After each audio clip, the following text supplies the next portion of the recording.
Magandang hapon po. Napakita po rito yung Tanawin Batangas.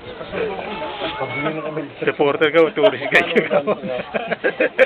Ano masasabi mo sa oras na ito? Anong napipil mo? Mahangin lang. Dalawa nga nabili ko. Abay, marami po talaga rito Tanawin pala. Nakakikita sa Tanawin. Ano yan? Video. Maraming Tanawin pala rito ay. Ay! Scarpilo. Okay na okay. Ganda.